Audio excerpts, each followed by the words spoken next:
Welcome to the Foil Life Podcast, where we talk about foiling and the lifestyles of those who enjoy these great sports. I think the average age of the windsurfers that go to Kanaha are about 75. So it's me and the seniors every night. Well, then you take the average age quite a bit down. Yes. It's a super fun place, though, to practice. And I'm surprised how intermediate level it can be here. I always assumed it was always extreme and like all you saw had waves like Kai and them were riding all the time. But coming at Ka'a Beach Park, which is like an amazing little flowy place that you can foil on to lowers and uppers at Kanaha Beach Park, which obviously in the summer there's not supposed to be waves, but we got a random swell. Seems to get random swells all the time. So it's opened my eyes to how people would progress, obviously, when they get on the water all the time. Oh, yeah, for sure. Yeah. Nice little skate park, right? Yes, Ka is like amazing. I've never been on something such a long line and it doesn't throw you around. So, well, until it gets double overhead, then maybe we do something else. Yeah. Well, hey, thanks for both joining me. I know we had been trying to line this up for a while, and it's 7:10 a.m. over here. It's 7:10 p.m. over there. So anyways, thanks a lot for joining me, guys. Yeah, and thanks a lot for having us. We've been listening to your show a lot, and it's an honor to be on the show. Thank you. It's been, a couple of years? I think we started working with you when you did your work with North a year or two ago. So anyways, it was great to get to know you more, and we're looking forward to getting to know Annelous as well today. Hot off a bronze medal, which is pretty amazing. So, thank you. Did we want to kind of start back at the beginning? When did you not, you met this guy and you were just like, I cannot say no to him? I assume that's how the story started. I mean, Whoa. He was kiting, doing mega loops, and it was like, man. Yeah, something like that. Well, we met when we were young, about 13 years ago. But at the time, he was hanging out with the cool guys, and I was hanging out with the kite instructors. So we're not really in the same friend group. But we ran into each other about 5 years ago again, 6 years. And we've been dating. So it was kind of love at second sight. Exactly. Yeah. Dating for 5 years now. And cool. Yeah, we've met working together at Natural High. One of the early days, guides, schools, and shops. Still, it means it means a lot. So I'm going to redo this. Sure. Sorry, long day at work, Luke. Still, Natural High means a lot to us. That's the place where we met. So that was the early days. One of the first guide schools and guide shops in Europe, I can say. The founders are still very good friends of us, and it's such an amazing place. It has a lagoon, it has a wave spot outside, and in the Netherlands we are getting quite a lot of days with wind. So a lot of passionate people working over there, and then I was working in the store. And Annelous as well, and that's where we met. Yeah. Oh, cool. What both drew you into this industry to start off? Yeah, I think the passion for wind and waves. We're both into kiting, into surfing, into foiling. Basically anything on the water or in the mountains is what draws us. And it's already, I would say, if you look at Natural High, it's already in the name of that company. It's a Natural High that really draws you to those kind of sports. And that's something that started something with us, both of us, at a young age. And Annelous went into the athlete part, and I went more into the business part of the sports. What So you started off, I think you said you started off kiting at 16? Yes, exactly. I started at 16. through a friend of mine who was an instructor. And I was completely addicted since I started flying the kite on the beach. I loved the feeling. And then once I got out on the water, it was even better. So basically from that moment, my life was turning around kiting. I was doing everything I could to spend as much time on the water as possible. And that's also how I got the job at Natural High, because one day I was cycling to the beach. I had this little beach car stacked with my gear. And one of the owners, they were building the new shop. So they were renovating and going to a bigger size beach club. And he saw me and he saw this girl cycling through the bad weather. It was winter, almost no one on the water. And he offered me a job. He actually got me my first sponsors. So it really all started there for me. Wow. How quickly did it take to get your first sponsors going? It was quickly, because those guys, they were not really looking at my level, but they recognized the passion. So that was more important. And like really the first sponsors, it was probably a harness and a wetsuit. But for me, it made a huge difference, because I had to work every hour for my own gear. So getting some free gear, getting good deals on kites, that helped a lot in the start. And I could save all my money. And then at 18 years old, I bought a ticket to Brazil and went off for 4 months. And that's where I really got the level. Whoa, which part of Brazil? So you went to live and practice? Yeah, exactly. I finished my high school and decided to take a gap year. Okay. On my 18th birthday, I was in the plane to Brazil, and I spent 4 months in Cumbuco, rented a super small basic room. That's something I remember. I didn't really know people over there, but it ended up being such a nice place. I mean, already at the time, Cumbuco was a really famous place for freestylers to spend their winter to practice for the new season. So I met a lot of people, Dutch people, but also from a lot of other places, also super friendly locals that helped me out there. And that's where I really learned, got my freestyle level up. And it really kickstarted, my career. It was also there that some of the guys were saying, yeah, you should get into competing, even though that wasn't really something that was on my mind at the moment. And then I was like, okay, maybe there is a way that I can, start to make a living out of this. Oh, at 18, that takes a little bit of courage to fly halfway around the world to a country where you potentially can't speak the language to start something. That's fast. That's pretty cool. Yeah, it was hardcore dirt bagging from what I've heard, living in vans. Did you go as well? Hitchhiking? No, but sometimes the stories made it back to the Netherlands about her early careers. And I think you lived on a parking lot in Hood River for 3 months or something in a van. I mean, it's been a whole journey. As I said, like I had to work hard, and then I would live as cheap as possible to be able to extend this period as long as possible. For sure. The Dutch winters are gray and cold, so I definitely knew I could better go somewhere else. Basically after that winter, I slowly got into competing, started competing on the European tour. That was also the first time that I started winning some prize money. So I remember winning my first competition. I think I won 750 euros. And then, we would be camping on parking spaces with tents with the whole Dutch crew. So it would barely spend anything.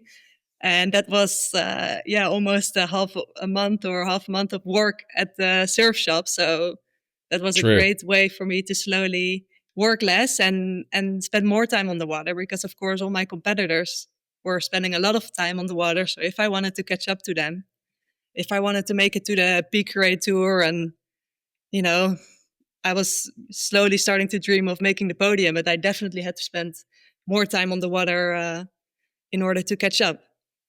So that makes sense. Oh wow. And Maurice, what were you doing at that time? Scaling mountains? Yeah, exactly.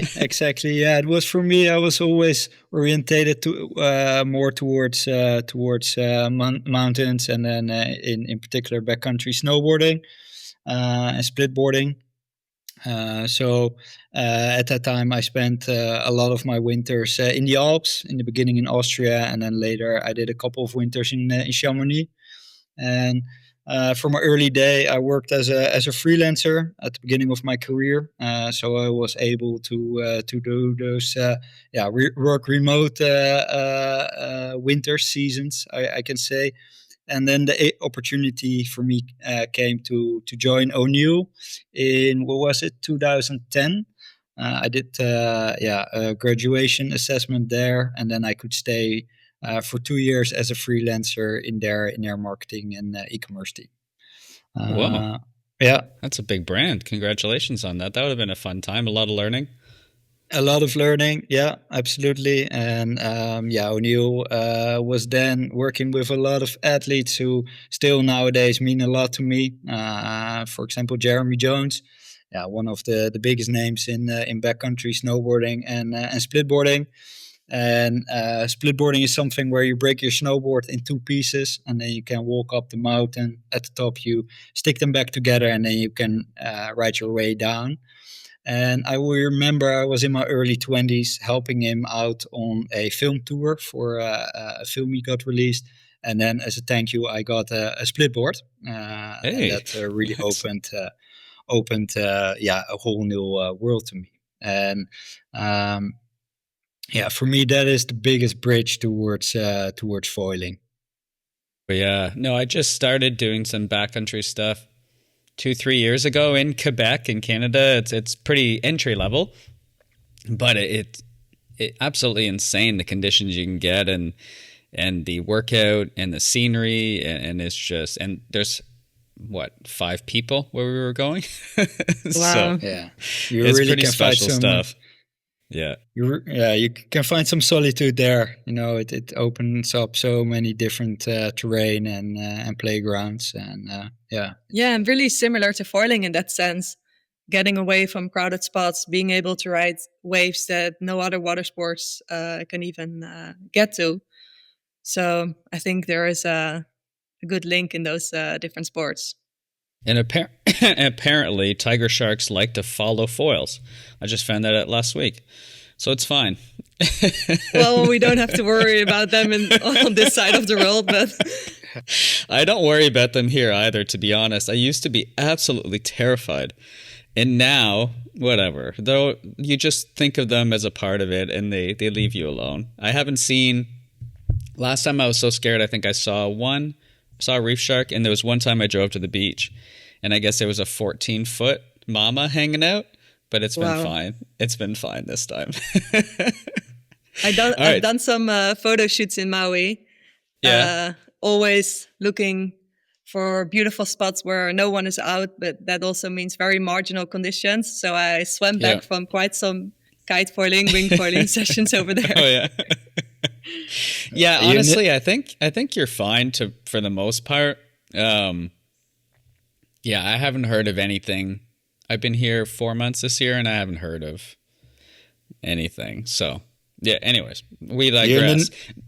You're in the Netherlands. We only have to worry about some grumpy seagulls that are floating in front of you.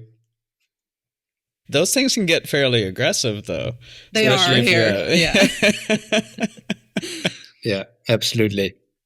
So, taking from, you had just started competing, Annelous, can you walk us through that journey of who was your first, let's say, paying sponsor, or how did that journey grow for you?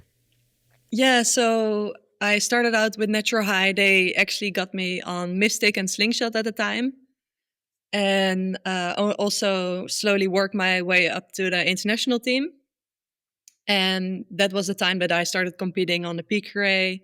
Did that full time for 2 years. So the first year was still kind of dirt bagging. Together with 2 girlfriends, we called ourselves the Gypsies on Tour. We were all nice. 3 new, and we were all working hard to make ends meet. But we had so much fun. We were hitchhiking to competitions sometimes. We would hop on trains from Tarifa to Morocco to Dakhla. We did all those missions to save some money, but we ended up, traveling to 10 tour stops all over the world, being on the road maybe for almost 8 months, like having a lot of fun. Whoa. And I was so young, so I could just appreciate to be able to have the opportunity to do that, even though, we were working hard to make it possible. And that's, when it's really started to slowly be able to, I would say I would be slowly turning into a professional athlete, starting to get some money from sponsors in order to travel to events. And this was, I think, 2014, 2015. That's when, I slowly started to become a professional athlete. Is that a scary journey, focusing more and more time on a sport compared to other paths that other people take, or did it kind of feel natural as to what you were doing? I mean, it's a really different path as some of my friends, or most of my friends who went to university, and you have more of a certainty of opportunities that will line up once you're done. Like, following this dream of becoming a professional athlete is very uncertain, and a lot of people try and not that many people make it. But I was so passionate, and I also realized that these kind of dreams, if you don't chase them, they're gone. It's not like you can put them on hold and come back in 5 years, because there will be new talents, the level will go up, and it will be too hard to close the gap. And I had to choose between working and spending that money on chasing this dream, or going to university. Like, I wouldn't have time for all three of those things.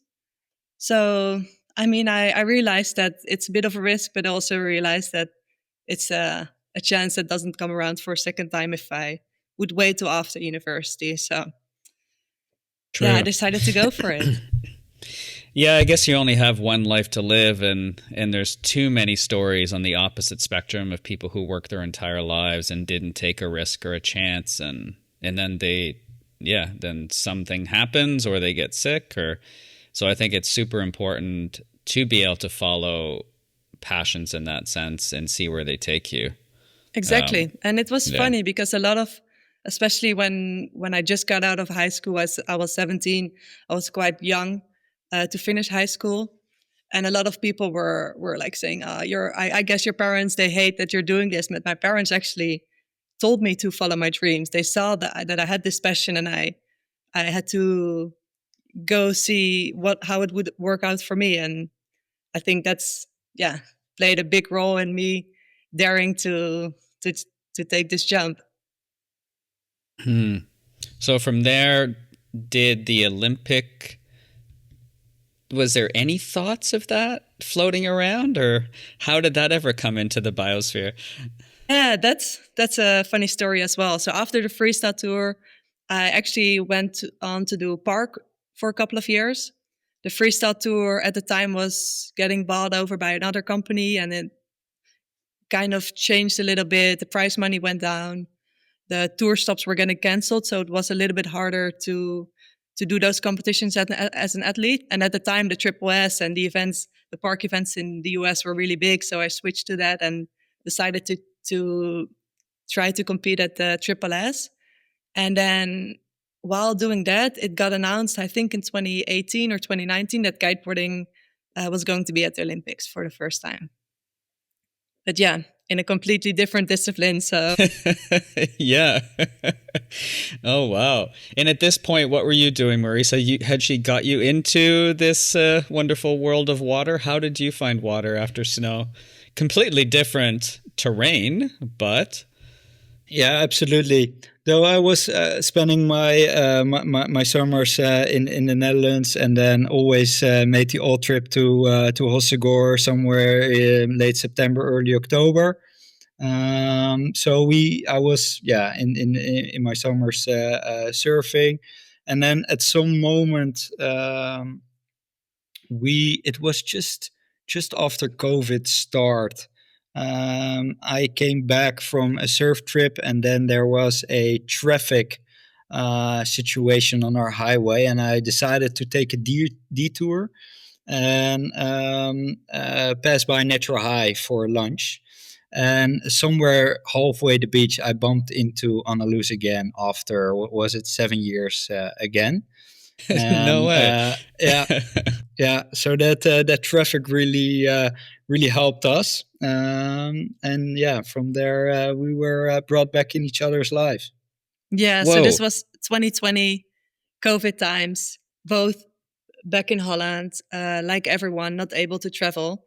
So we had some time to go on the water together and get to know each other again. And yeah, that was also the moment when Annelous came back, and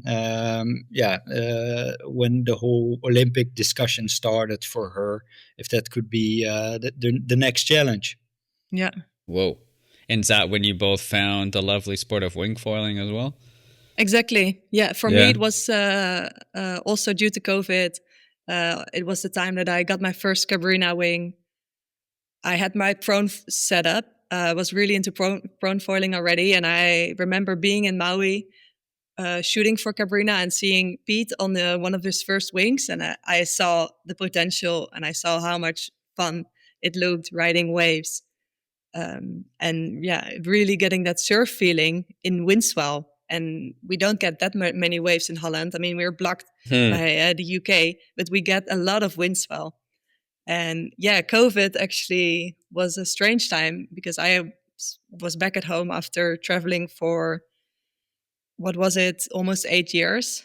So it was a time that I got the opportunity to get into the Olympic class. I met Maurits.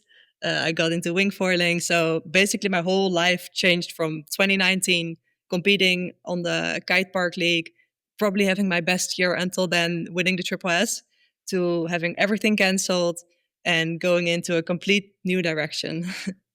Wow. I wonder who gets to like sit up there and make those decisions as to when to turn left and when to turn right and how your life completely changes. That'd be, I guess we're never going to know.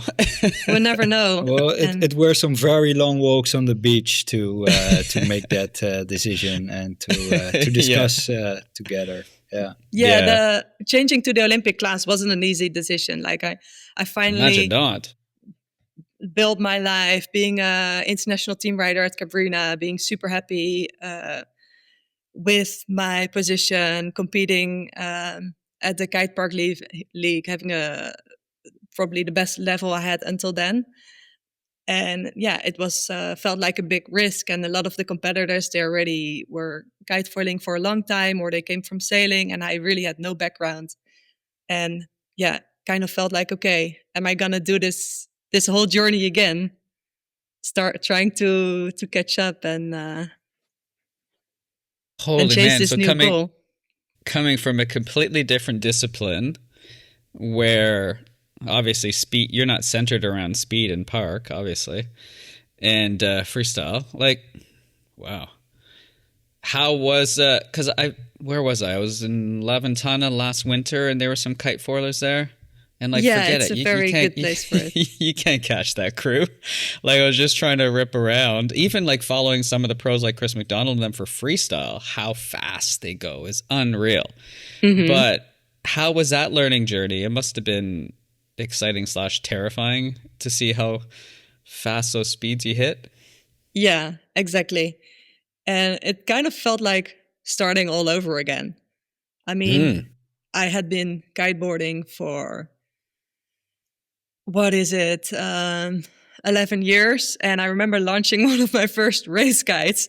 Didn't get the memo that you actually had to sheet in.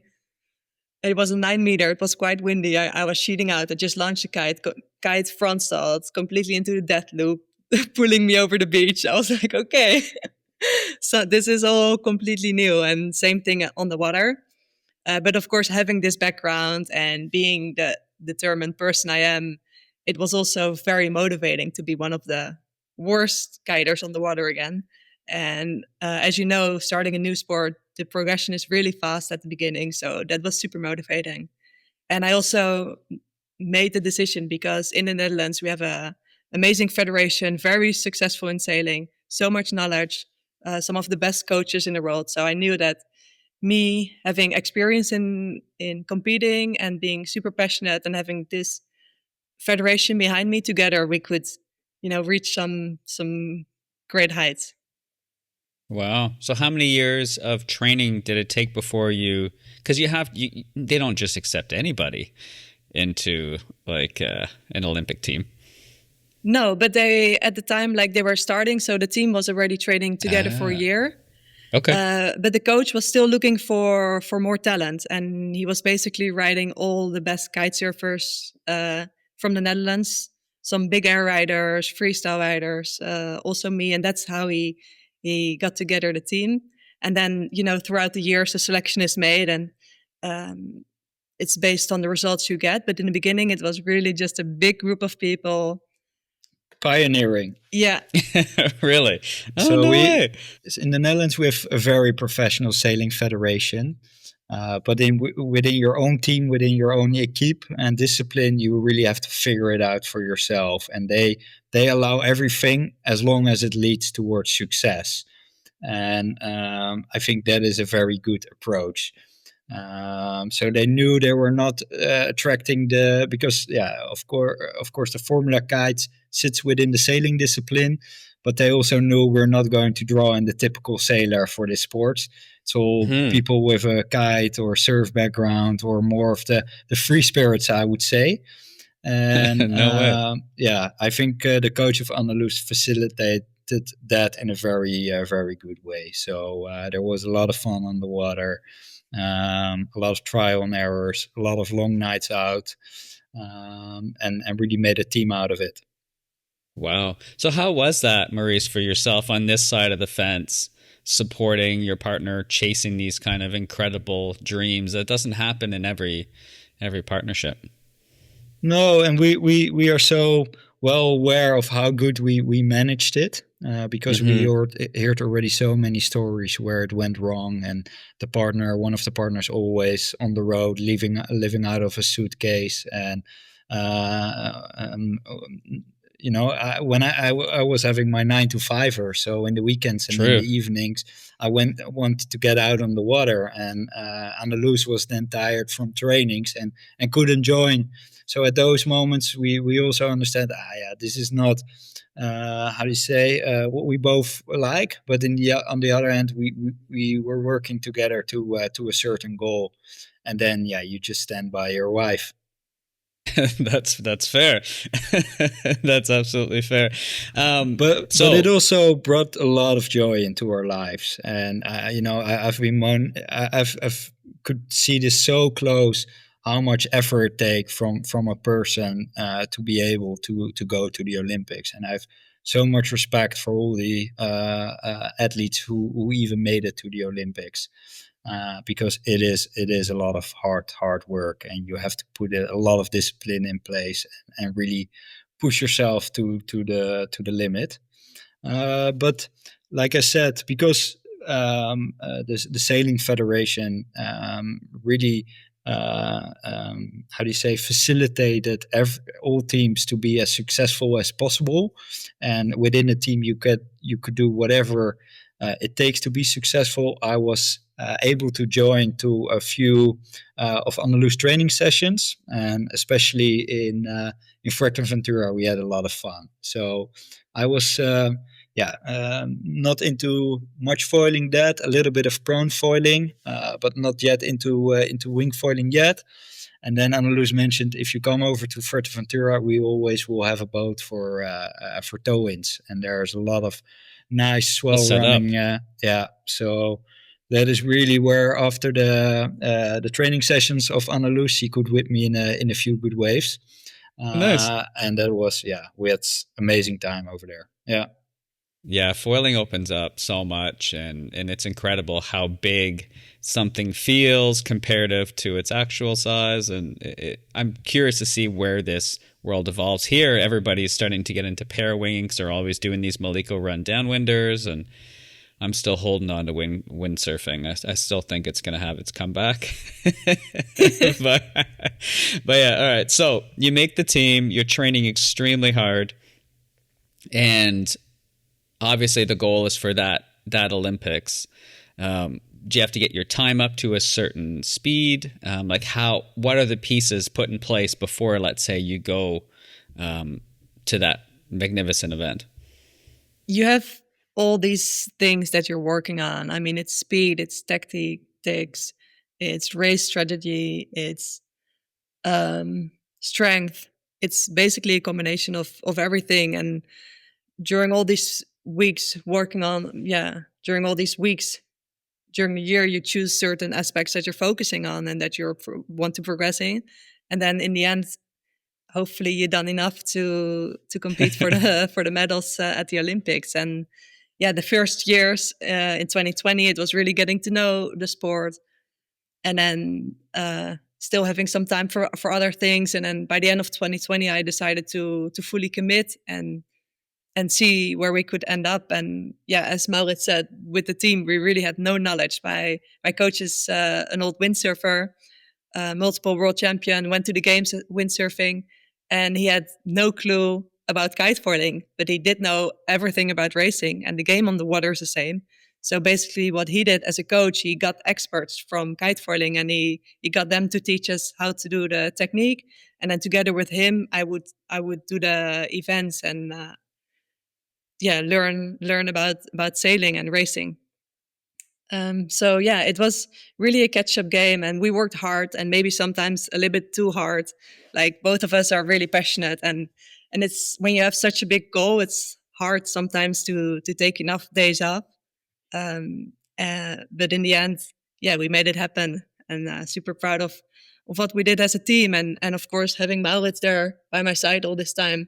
Without him, I wouldn't be able to do it. It was not easy to be on the road again for so many months and years, but we made it happen. And as you said, like some trips to Fuerteventura, we had so much fun. And the good thing about tow foiling is that it doesn't take too much energy.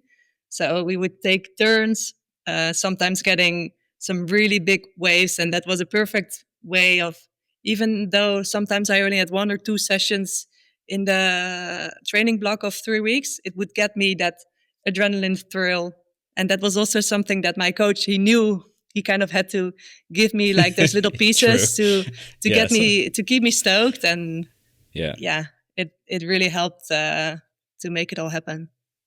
How were the opening ceremonies? I know that's probably some of the most special moments for any athlete that gets to go there, where it becomes from a dream to a reality. How was that for the both of you to get to experience that? I mean, it was really insane because I was quite lucky. The sailing, of course, is usually in a different location. In France, it was not too far. It was like a 3-hour train ride to go from Paris to Marseille. But it did mean that the sailors that started early on, they had to skip the opening ceremony in order to save the energy. So not all the athletes have the chance to go there, but I was the last one to compete in Marseille, so I could go there.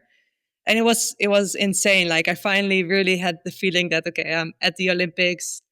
It's about to start. You get this great feeling that you're really representing your country together with all these other athletes from the Netherlands. And it was a great way to kick off. And I really wanted to go there as well, like really enjoying the full experience, because, you know, it's something that maybe only you do once in your life. And I didn't want to look back and be like, I missed out on the experience because I was too stressed or too focused and decided to skip everything. I had the full experience, and it really was crazy to be there with the Dutch team. Mm-hmm. Yeah, well, I've seen so many of them growing up, and it would be incredibly wild to be there in person, sitting there with normally so many people watching. That would have been a pretty cool time. You were there, obviously, Maurice? I was not there for the opening series. Back then I was still with Noord, and we were just before a big launch. And I was working on that with the entire Noord team. But then I directly after that went to Marseille to be there a week before the event would start, the races would start. And that was also for me amazing experience. And what Annelous and I did very well, I believe a lot in visualizing. So before the Olympics, we chatted a lot about this. Okay, I will come over and we will have our dinners together before the events start. And then during the events, we will see each other throughout these moments. and this is what we're going to discuss. And we're leaving out. We chat 5 minutes about the event, and then we're going to act as normal and just watch a movie, and I'll cook some dinner. Nice. Yeah, so that's important. Yeah. We were pretty also well prepared on that side, and also that is where the Dutch Sailing Federation really helped us a lot in preparing us both as a couple for that event. Well, you end up being a bit of a coach as well, right? As the partner who sits there and gets to see the emotions firsthand of fears and our excitements and stuff. Like it's extremely important to have somebody there, because that in essence could be I quit or I win. Like it could be that drastic. Yeah. Yeah, and it's so important. I mean, the kite foiling events, it's multiple days. It's races every single day, and then the final day is the most important. So it's really a marathon where you have to make sure you get your rest every evening. So being able to tune out and have a person to tune out with and knows how to talk about the right things and not mention too much. Like basically, True. Yeah, it was so nice to not talk guiding, just 5 minutes and then be done with it. And it was really good that the Federation, they really warned us, because they've seen athletes that the family is so involved and it's taking too much energy. Like they're trying to call every night to talk about the day. And I really talked about it with the rest of my family and friends as well. Like, hey, I'm going to turn off my phone. I don't mind talking a few minutes about guiding, but when I see you guys, I just want to spend time with you and tune out from racing. And that worked out so well. I think I was more relaxed than most other events that I've been competing in. Yeah. Because that would be, especially because you could critically analyze anything from that day, and like that would be quite detrimental to your success, wouldn't it? Just be overload. Yeah, for sure. And I worked really hard with my coach as well, also with a sports psychologist, to really find out what we need from each other during the races. And we worked so well on it that we went into the event, and he could see on my face, and I would be like, okay, I'm a bit nervous. He would know that the first 10 minutes we wouldn't talk about race strategy on the water. We would first get back into the good mental state, being able to regain that focus, and then share information. So yeah, really knowing each other as a person and working as a team also on that side was really important and helped out a lot. Mm-hmm. When did a light bulb go off that you had a chance of getting on that podium, or how did that whole journey go while you were there? It was slowly building throughout the week. So, I mean, I was dreaming of it for sure, and I've been having some good results leading up to the event. I got second place at the European Championships. I won races from most of the girls. So I knew there was a chance that if everything would fall into place, I had a shot of winning a medal.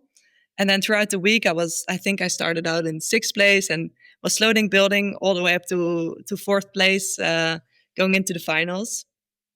And yeah, I knew it was there, and I just tried not to think about it too much. Just every day was a new day, race per race, keeping it super simple.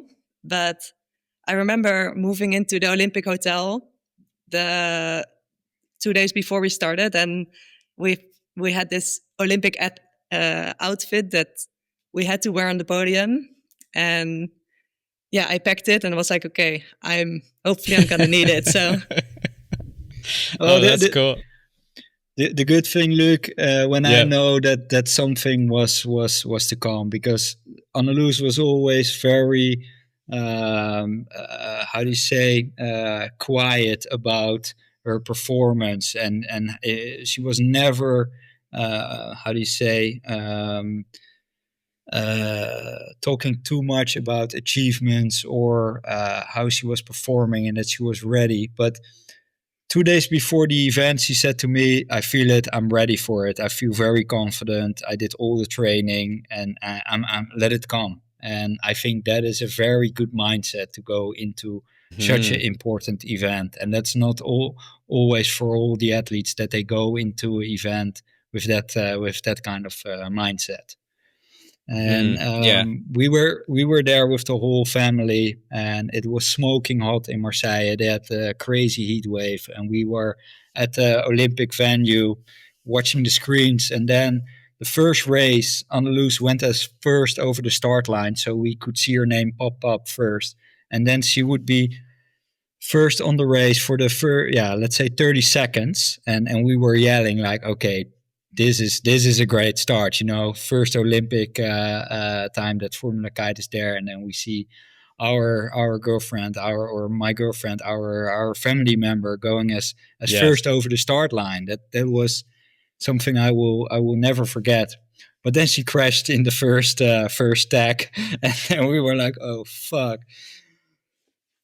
Yeah. This is going to be a funky week. Yeah, that was crazy. I mean, I was really feeling so confident and went all in from the first race, but something strange happened. I remember sending this stack, and I was like, okay, it doesn't matter, keep going. And like, I couldn't get any places back, so I basically finished last in that race.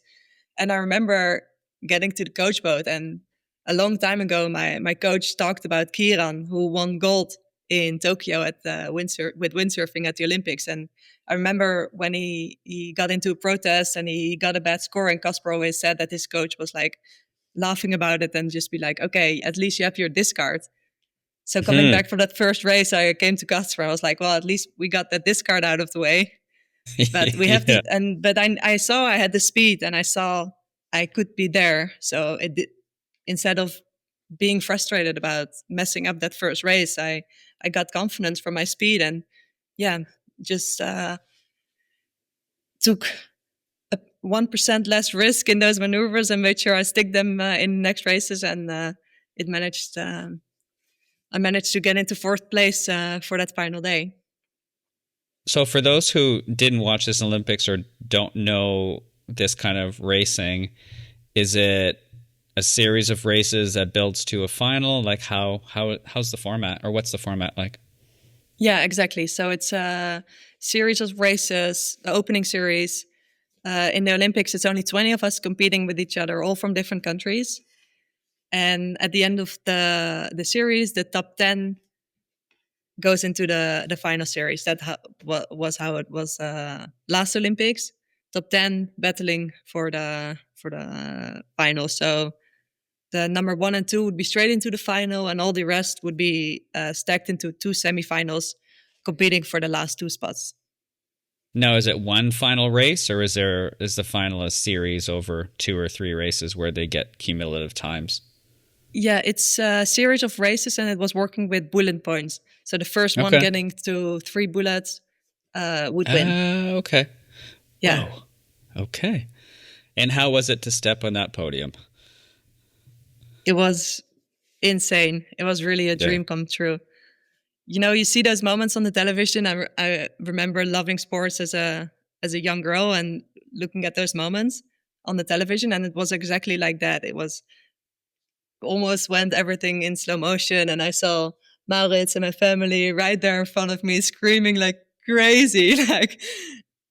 And that also, I definitely realized like this whole campaign, it was worth it because I could share it with my family, and being able to share it with all of them, competing so close to home. Everyone came by car, and they were all camping together, and to be able to share it with the people that supported me all those years was really the best thing that could have happened. Now, where is that bronze medal? Is it in the house somewhere? Yeah, it's here. Do you want me to grab it? I think we have to. Just even if I can see it. It's tucked away somewhere. We sometimes use it as a beer opener, we joke. Come on. Oh, wow. After that race was over, we'll talk. Yeah. All right, let's see this thing. Whoa. That's pretty cool. There it is. Yeah. It weighs 12 pounds, solid gold. It's a bronze. It's a half a kilo, so it's quite heavy. Yeah. Whoa, half a kilo. Not sure so what it that? is. That's a pound. Yeah, that's a pound. That's pretty significant. Everyone that puts it around their neck is like, oh wow, it's really heavy. Yeah, I imagine. Well, hey, congratulations to the both of you. For making it through that, because I know the challenges and trials and tribulations leading up to such a big event like that, and how much support you need from absolutely everybody. So yeah, congratulations. And it was really cool to be able to hear this story and to kind of see a little bit behind the scenes of what it took to get there. Thanks, Luke. Yeah, thanks for having us. Hey, you're welcome. Well, what's next for the both of you? Big air? Something? I mean, definitely sharing a lot more sessions together. Yeah. The past year, this post-Olympic year, being able to get out on the water together more. Yeah, we live close by the beach, and we often do a downwind ride on some nice chop, and then take the bus back home, or we organize a car. So we've been spending a lot of time on the water together lately. Yeah, proning and winging, which is super nice. Is it your turn for an Olympic campaign now, Maurice? Who knows? Yeah.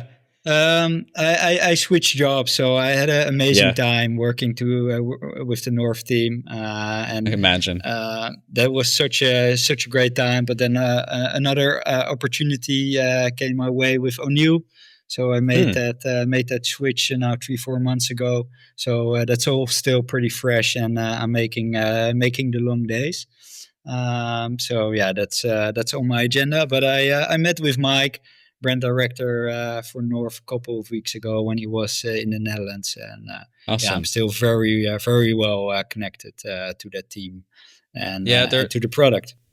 Yeah, they're an amazing team, and obviously I think Frank has bought every single piece of product that you guys have ever made. So it's a pretty cool and obviously an amazing team, Mike. We're just going to be doing some product release episodes coming up soon, which are going to be super fun. But anyways, thank you very much for the both of you for joining. I hope you enjoy your night, and yeah, we'll hopefully talk to you soon. Thank you, Luke. Enjoy your time on Maui. Thank you. All right. Bye, everybody. Bye.